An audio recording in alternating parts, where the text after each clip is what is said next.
क्या आपको वो रात याद है जब एग्जाम सिर पर था, किताब खुली थी पर दिमाग कहीं और था। पन्ने पलट रहे थे लेकिन शब्द नहीं समझ आ रहे थे। डर था, पता नहीं कल पेपर में क्या आएगा। दिल की धड़कन तेज थी, हाथ ठंडे और नींद गायब। अगर हां तो यकीन मानिए आप अकेले नहीं हैं। हर साल लाखों स्टूडेंट्स इसी डर से गुजरते हैं, लेकिन फर्क सिर्फ इतना होता है कि कुछ लोग इस स्ट्रेस को एनर्जी में बदल देते हैं और कुछ उसी में डूब जाते हैं। आज हम बात करेंगे कि कैसे आप एग्जाम स्ट्रेस को अपनी ताकत में बदल सकते हैं, कैसे उस एंजाइटी को यूज कर सकते हैं अपने सबसे फोकस्ड वर्जन को जगाने के लिए।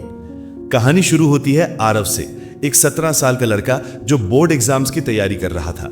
हर दिन लाइब्रेरी में 8 घंटे पढ़ाई करता, लेकिन एग्जाम के पास आते ही डर ने उसकी मेहनत को खा लिया। उसे लगता था अगर फेल हो गया तो क्या होगा। वो सोचता रहता लोग क्या कहेंगे, और यही सोच उसके दिमाग को इतना भारी बना देती कि पढ़ाई पर ध्यान ही नहीं लगता। फिर एक दिन उसके टीचर ने उससे कहा, आरव, स्ट्रेस बुरा नहीं है, बुरा है उसे गलत डायरेक्शन में यूज करना। स्ट्रेस उसी एनर्जी का नाम है जो आपको एक्शन लेने के लिए पुश करती है। यही वो लाइन थी जिसने आरव की जिंदगी बदल दी। उसने स्ट्रेस को एनिमी नहीं, एलाई बनाना सीख लिया। स्ट्रेस का मतलब सिंपल है, बॉडी की अलार्म सिस्टम। जब आप डरते हैं तो दिमाग एड्रेनलिन और कॉर्टिसोल छोड़ता है। ये हार्मोन्स आपके बॉडी को रेडी करते हैं एक्शन के लिए। Heart fast, brain alert, senses sharp. अब आप डिसाइड करते हैं कि ये एनर्जी पैनिक बनेगी या प्रिपरेशन। अब सोचिए, अगर आप इस सेम एनर्जी को अपनी पढ़ाई में लगा दें तो क्या होगा। आपका दिमाग ज्यादा तेज काम करेगा, याददाश्त बेहतर होगी और कंसंट्रेशन लेजर शार्प हो जाएगा। लेकिन प्रॉब्लम यह है कि ज्यादातर स्टूडेंट्स स्ट्रेस को अवॉइड करते हैं। वो सोचते हैं मैं काम रहना चाहता हूं, पर काम होने की कोशिश में वो ओवरथिंक करने लगते हैं, और यही सबसे बड़ा ट्रैप है। सच्चाई यह है कि आप स्ट्रेस से नहीं भाग सकते, आपको उसे हैंडल करना सीखना होगा। अब सवाल आता है कैसे। सबसे पहले एक्सेप्ट करो कि नर्वस फील करना नॉर्मल है। हर टॉपर, हर अचीवर एग्जाम के पहले नर्वस होता है। फर्क सिर्फ यह है कि वो उस एनर्जी को डायरेक्शन देता है।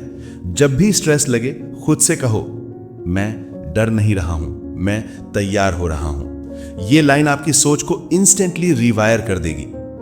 दूसरा स्टेप है प्रिपरेशन को स्मार्ट बनाओ। स्ट्रेस तब बढ़ता है जब हमें कंट्रोल खोता हुआ लगता है, तो कंट्रोल वापस लो। हर दिन का प्लान बनाओ, छोटे क्लियर टारगेट्स में। 3 घंटे नहीं, बस अगला 30 मिनट्स फोकस करो। इससे ब्रेन को स्मॉल विंस मिलती रहेंगी और कॉन्फिडेंस बढ़ता जाएगा। तीसरा, बॉडी का ख्याल रखो। अगर दिमाग को स्टेबल रखना है तो बॉडी को सपोर्ट देना पड़ेगा। प्रॉपर स्लीप, वाटर और लाइट फूड, ये सब आपके कंसंट्रेशन को 10x बढ़ा देते हैं। एक छोटी सी वॉक या मेडिटेशन, 10 मिनट का डीप ब्रीदिंग, ये आपके ब्रेन को रीसेट कर देते हैं। कभी सोचा है क्यों टॉपर्स हमेशा फ्रेश लगते हैं? क्योंकि वो सिर्फ पढ़ते नहीं, खुद को मैनेज करते हैं। फिर आता है सबसे इंपॉर्टेंट पार्ट, कंपैरिजन छोड़ो।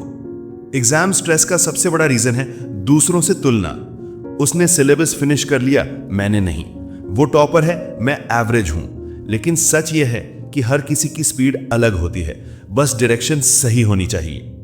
जब आप खुद की जर्नी पर फोकस करते हैं तो कंपैरिजन की जगह ग्रोथ आती है। एक और सीक्रेट है विजुअलाइजेशन का पावर।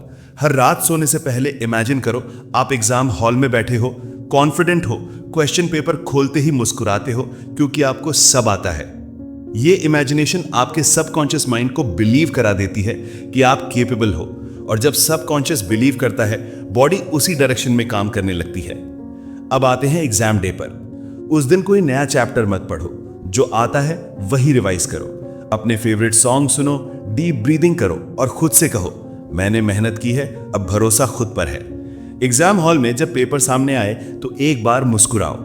इससे बॉडी रिलैक्स होती है और ब्रेन की क्लैरिटी बढ़ जाती है।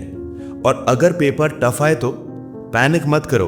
टफ पेपर सबके लिए टफ है, बस उन क्वेश्चन से शुरू करो जो आते हैं। मोमेंटम बनाओ।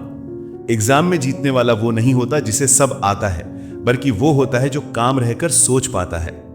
एग्जाम के बाद रिजल्ट तक का समय भी बहुत क्रूशियल होता है। इस दौरान ओवरथिंक मत करो। आपका काम था बेस्ट देना, रिजल्ट आपके कंट्रोल में नहीं। लाइफ में एक एग्जाम आपके फ्यूचर को डिसाइड नहीं करता, आपकी कंसिस्टेंसी और लर्निंग एटीट्यूड करती है। अब इमेजिन करो, जब अगली बार एग्जाम आएगा तुम्हारे अंदर डर नहीं, एक एक्साइटमेंट होगी, क्योंकि अब तुम जानते हो कि स्ट्रेस तुम्हारा दुश्मन नहीं, तुम्हारा पार्टनर है। तुम उसे यूज करोगे, वो तुम्हें नहीं। अगर आज की स्टोरी ने आपको थोड़ा भी इंस्पायर किया है तो बस एक वादा करो, अगली बार एग्जाम के पहले डरना नहीं, बस मेहनत पे भरोसा रखना, क्योंकि जो खुद पर विश्वास रखता है वो दुनिया के किसी एग्जाम में फेल नहीं हो सकता।